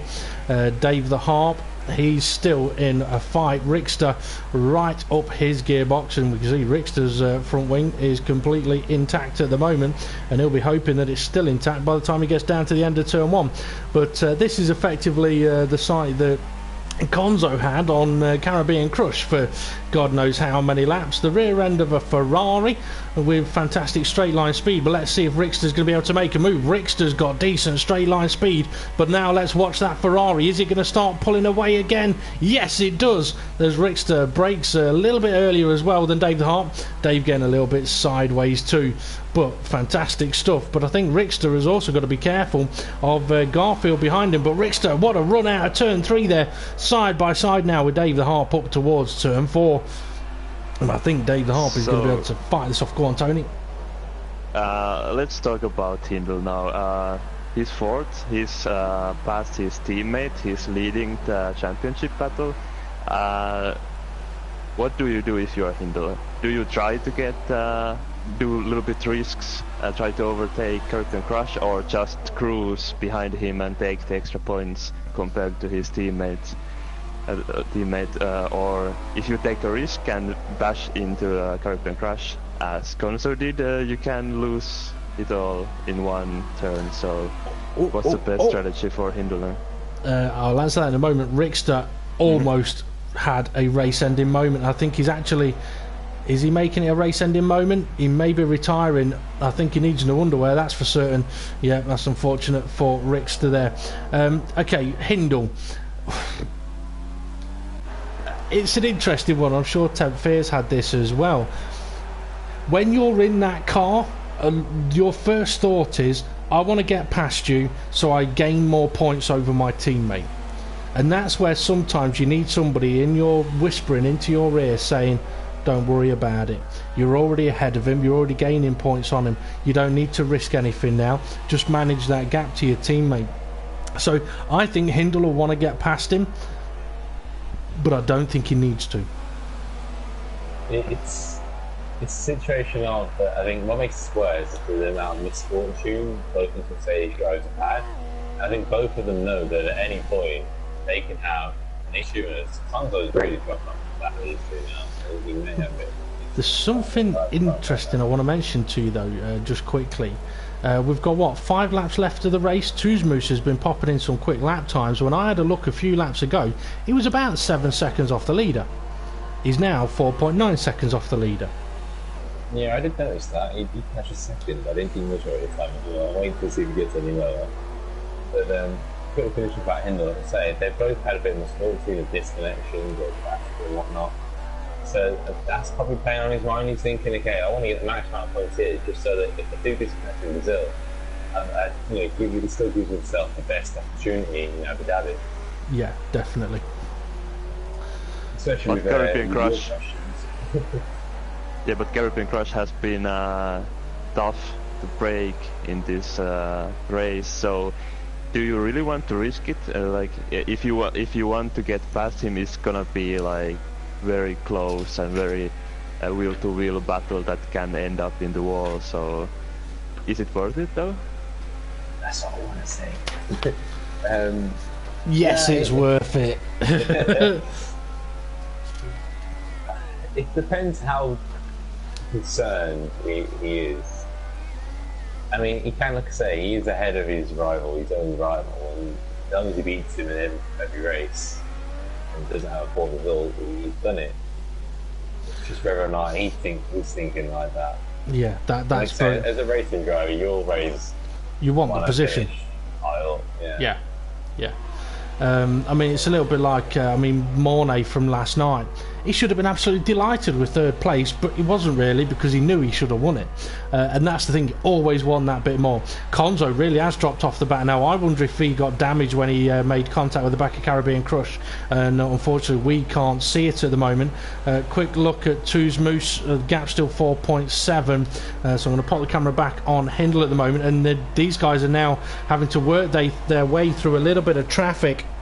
And while I mention about traffic, might try and get a few more drivers' pre-race comments out before this race. I saw from a racing GP retired from the race a few laps ago, so get ready, Temp. I'm going to come to you for his comments in a few moments, but also but Calzo from a racing GP's teammate, he's out there sort of in 6th place at the moment, a little bit lonely on track. And I spoke to Calzo earlier and said, I'm guessing this is another new track for you. What do you make of it, and what can you make of the race? And he said, hi there, don't know what strategy to go for. Was hoping last night would indicate as to which way to go. Mexico is a weird one. I don't mind it, but I don't think I'll be on the podium tonight. But a long, solid wheel-to-wheel battle with another driver would be good. Unfortunately, he's not quite had that, because he's all on his own in 6th place at the moment. But given the conditions, I don't think he'll mind that too much. Hindle, is he close? I don't think Hindle's close enough. I don't think these Mercs have had enough all day to really challenge that Ferrari in a straight line, and that is effectively what their downfall is. So TempFear from a racing GP. Get ready, folks. Yep. We need to make this like a little show every after like 2 minutes of reading GP stuff. Yeah, we could do that if I had them copied for all season. It's not gonna do me any good. Oh, I'm gonna say something here. I mean, I might have to translate it after you've tried saying it. Well, the English part, he's put the... I think I'm gonna missay that. Anyway, so we asked him, having seen the conditions of the race in WC last night, did that have any effect on strategy in tonight's race, which of course probably has done. The conditions are similar, and could it backfire if it was focused too much on last night when the conditions could change for tonight? Right, so front racing GP, why are you asking questions? They have nothing to do with what you got even are. Right. These pussycats trying to lure the Wheaties cheese. Pokey pussycats, I am roaring. Right, now for the real fun part. Excusa, está tu mucho rápido for the eyes to follow. I'll show you in slow motional. Arriba, andala. That's all, folks. Razor's on the ball with that one. So, Hindle, has he got a run here? No, he hasn't. Yeah, arriba, andale, it's from a cartoon. And so is what ARAZOR just did. But anyway, Hindle was ever so close. Hindle almost got, yeah. He almost done Conso there, running back to his Ferrari. Yeah. The thing is, I don't say it like that, Dave, in the hope that he realises it's never going to happen. Well, maybe. Yeah, it's for racing GP. I'm just having a look. That's it, guys. Only that one. Let's see, is Curly Whirly gaining on Lefty Hardtail in 7th place? Yes, he is. He can see him, but I don't think he's going to have long enough to catch him. And he also got very, very sideways. He's opened up the gap to Farf, but do we still have that mental battle? Let's see, Garfield just ahead of Dave the Harp in 10th place. The OG Dragon, he got a little bit out of shape there, all on his own, I believe. Let's see, Uzi.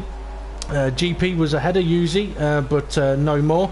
And I wonder if Ant and RDB are fighting together. No, it's Ant that we just saw Hindle and Caribbean Crush move past. RDB is all on his lonesome at the moment as well. So as we're into the last few laps of this race, Moose has closed the gap down to 3.7 seconds, but it's taken him, what, 3 laps, 4 laps to try and get it down by a second. I don't think he's going to bring it down anymore. So just looking for that. Yeah, I bet he started his push a bit earlier.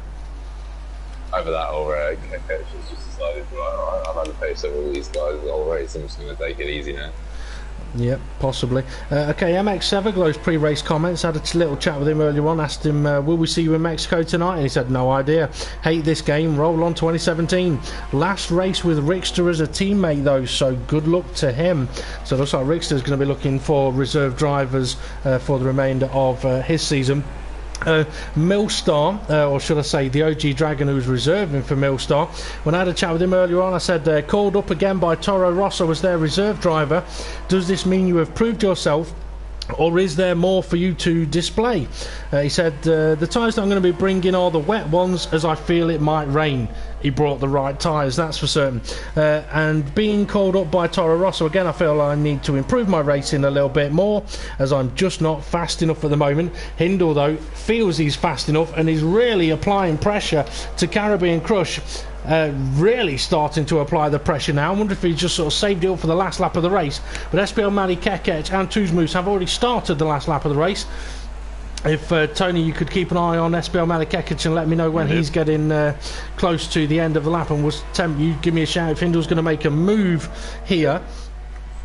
I mean, there are a few more pre-race. No, he hasn't, and it's been the same on every occasion. Okay, last couple of pre-race comments to try and get in then. Uzi said to him, massive disappointment in the last race with an untimely disconnection. Are the technical issues resolved for tonight's race, and what is your aim for the race?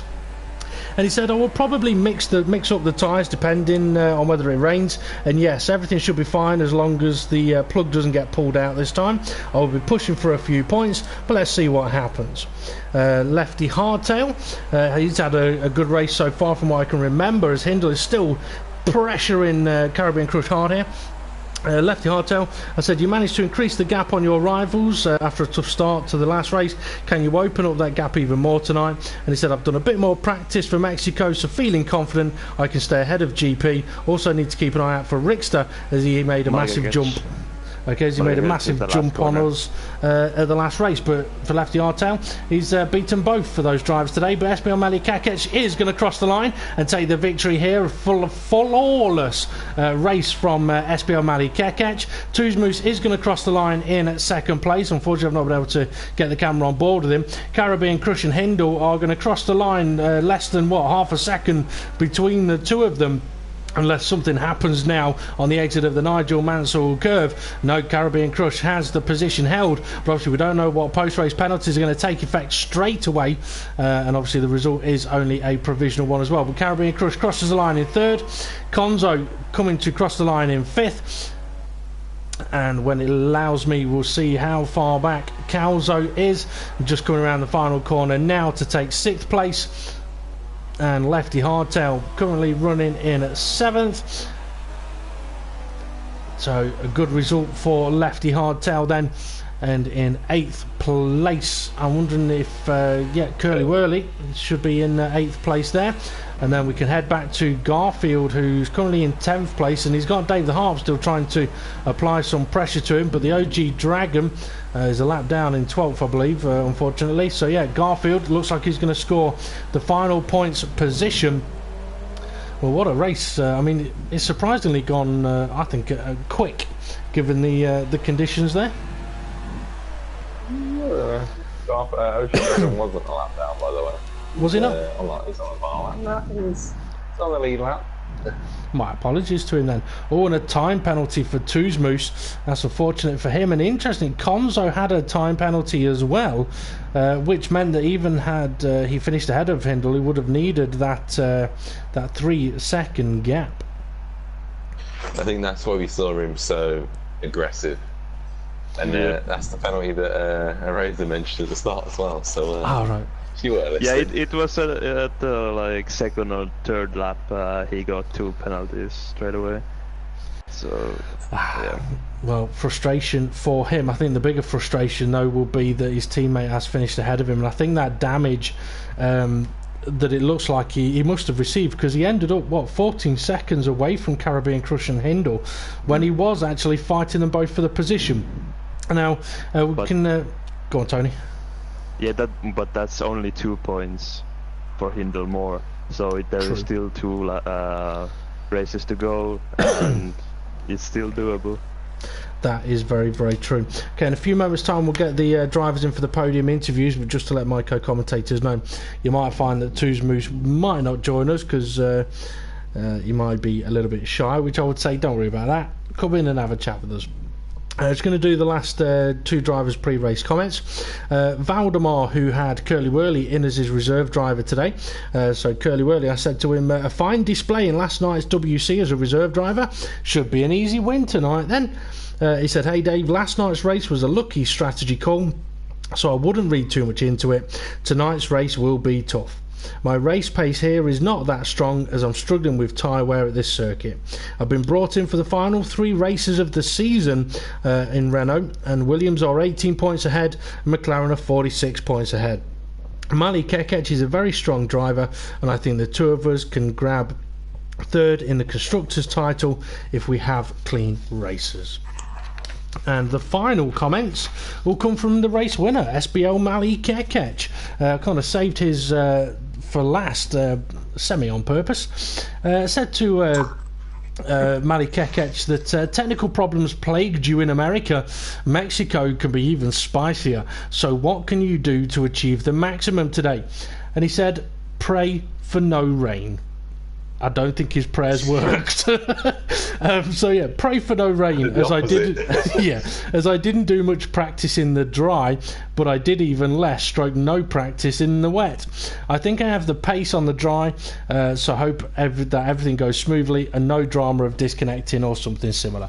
Well, you know what? It wasn't dry, but it still went absolutely fine for him. So well done, Tim. Yeah, we'll get the podium drivers into the commentary box for a little bit of a chat, and for if any of the viewers have any questions that they would like us to put to the podium sitters, feel free to comment them on the YouTube comments. We'll also have the answer to question of the day, which I'll get ARAZOR to put to the drivers. And if you want to have a guess at the question or the answer of that, pop your answers on the YouTube chat as well. But guys, as we wait for the podium sitters to come in, SBL Mali Kekec, Tuzmoose and Caribbean Crush, I mean, what do you make of that race? I mean, a really dry qualifying session into a really wet race, extremely difficult conditions, but what's your takeaway thought of that one? It's a bit like, considering the stage we're at of the season and what stakes are on World Series, it's a bit boring. Oh, honest. I'm going to be quite horrible, but no, you can't blame, for example, like Mali Kekec done what he needs to do, just pulled away at the front. I mean, the battles at the back were brilliant, so yeah. If we can get that at the front, then we're all good. Tony, yeah, and Dave said that it went fast, the race, some kind of. It was because the first half we were like semi-asleep, and we woke up when the rest of the pack, the outside of top 10, begin to battle. Overall, it was fun race, semi-fun race to watch, and there was the rain. I was hoping for a long time, so I got that as well. The rain gods definitely listen to you. Make them do like 3 stops every race. Well, awesome, like it's elite, it's a rule.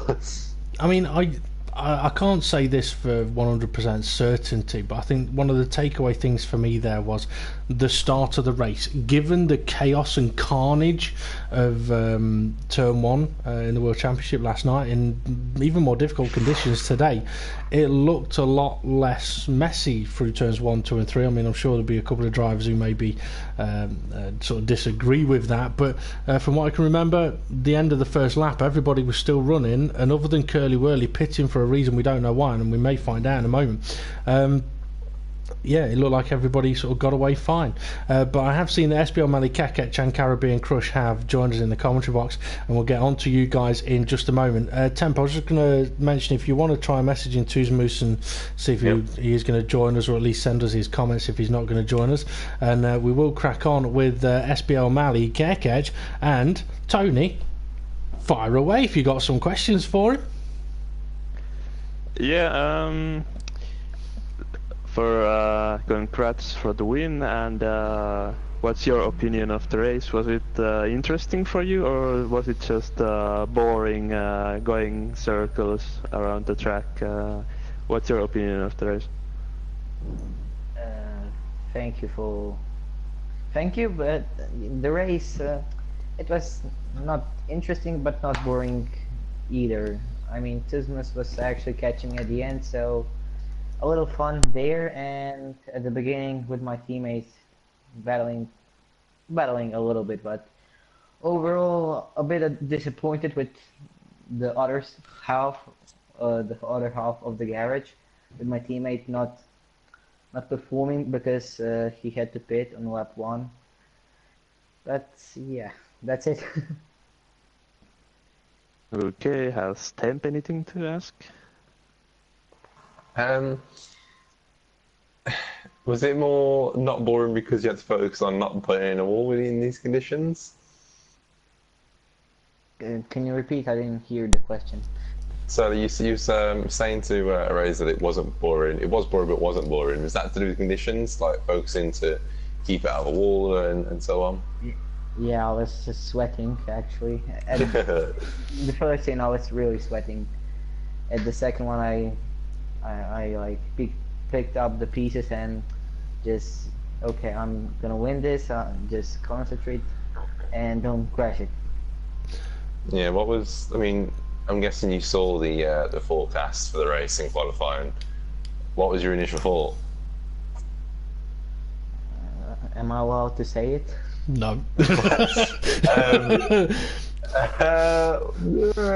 Hold fire on that one. Yeah. Well, I have got a couple of questions for Jesper and Malika. Well done on taking the victory. First question is: was there a bit of team order, sort of team play on that opening lap? Was it a sort of a plan of, right, Curly Wurly will let you get into the lead and see if you can pull out a gap? Well, we didn't really plan anything, but at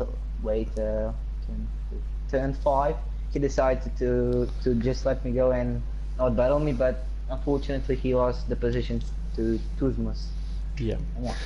Okay, and the second one is, what did he have to pit for? Because we didn't see him make contact with anybody. We didn't see it as a drive-through penalty or anything. So what was the cause of the pit stop? He has message to the YouTube comments for that one. And what are they? Curly. He said he pitted because my wing was everywhere apart from my car. So that's why.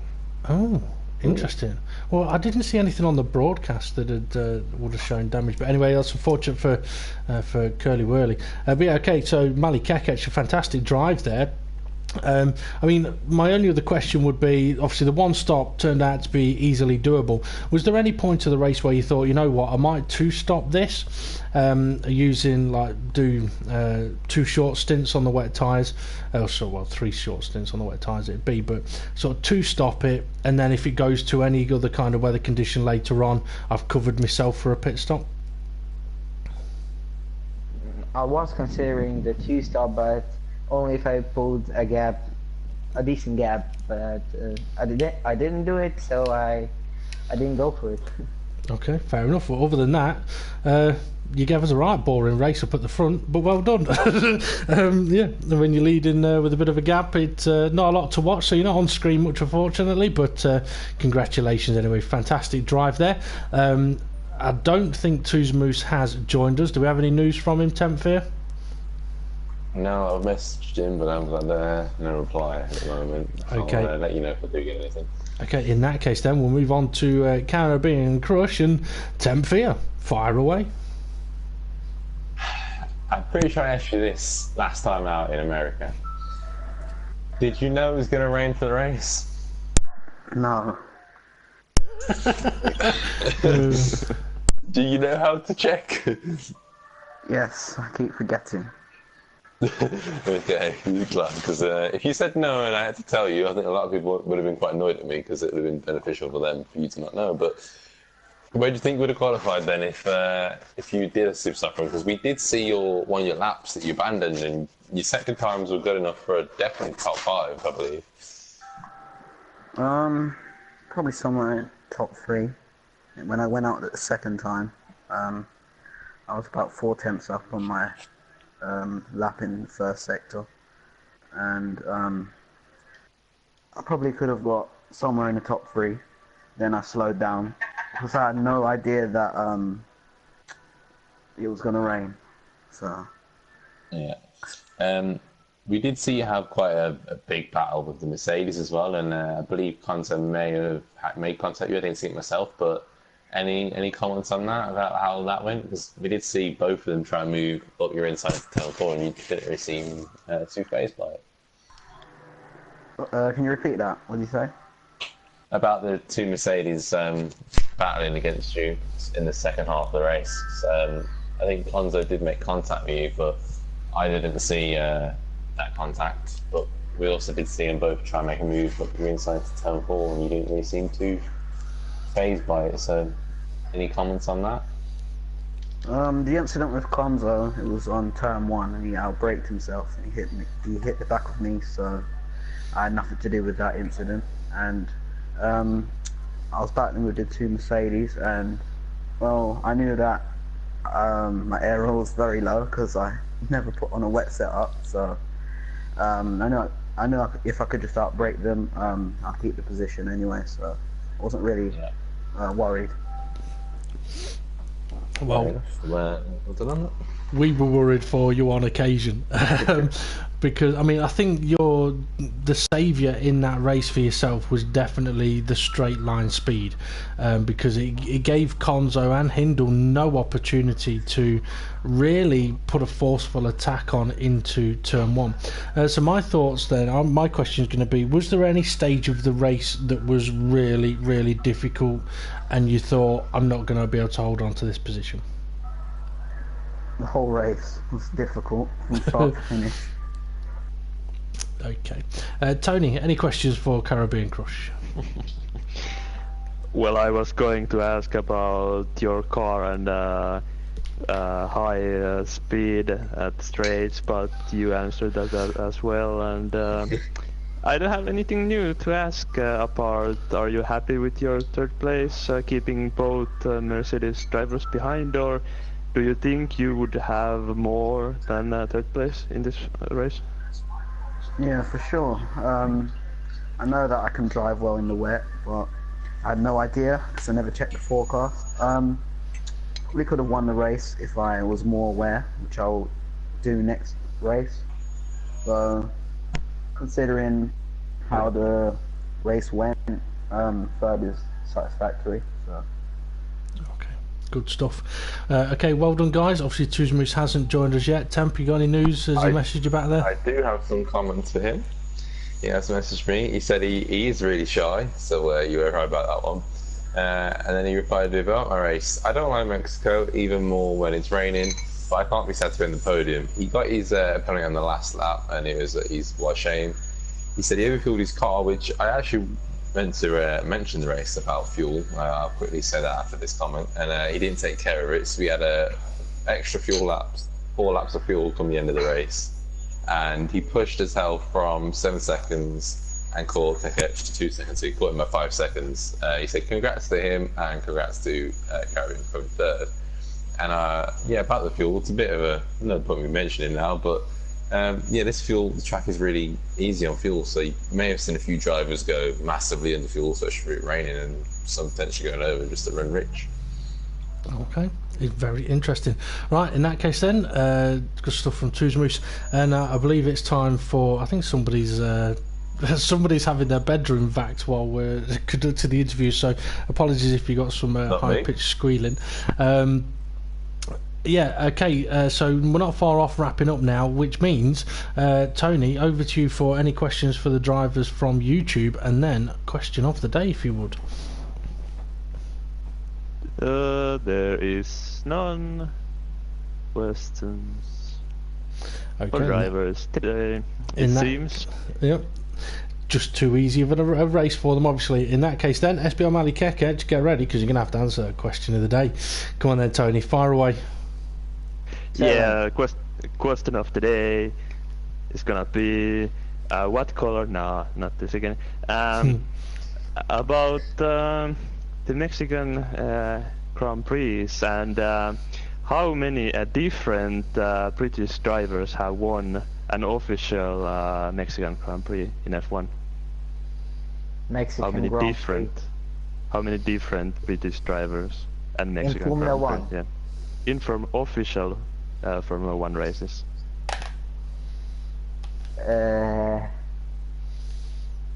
Four? Okay, yeah, 4. I will go for 4. 4's his answer. Caribbean Crush? 3. 3. I think I said 8. Temp, what did you guess with? I guessed 3, but I'll actually guess the number. So the drivers that I'm reckoning, it's Hamilton, Mansell, and then you got Jackie Stewart, Jim Clark, and Graham Hill, I'd say, or Damon Hill potentially. So I'm gonna go. I'll go 6. Interesting. Well, I went 8 because they were kind of the names I was thinking of, and I was then thinking, I think there's more than that. Okay, Tony, have we had any guesses from YouTube on that? Yeah, GP answered 4, and we have coming to Katia with 3. Okay. I believe there's a little bit of a story to this question of the day this week, Tony. Would you like to enlighten everybody? Yeah, yeah, sure. We did something different this week, and the advert videos for the World Series. I actually gave out the answer in that video. If someone watched, there was the answer right at the video. So, yeah. But no one did watch it, so now we know who didn't watch. Well, I think normally watch all of them, but the one time I don't. Thanks. Yeah. So not this week. Not this week. Yeah. Admittedly, I did know the answer, and I still guessed the wrong one. So anyway, so Tony, what was the answer? The right answer was 5. And you said bonus points for naming the last driver. Can you name all of them? Well, Lewis Hamilton was the last one in 2016. Then Nigel Mansell did win 2.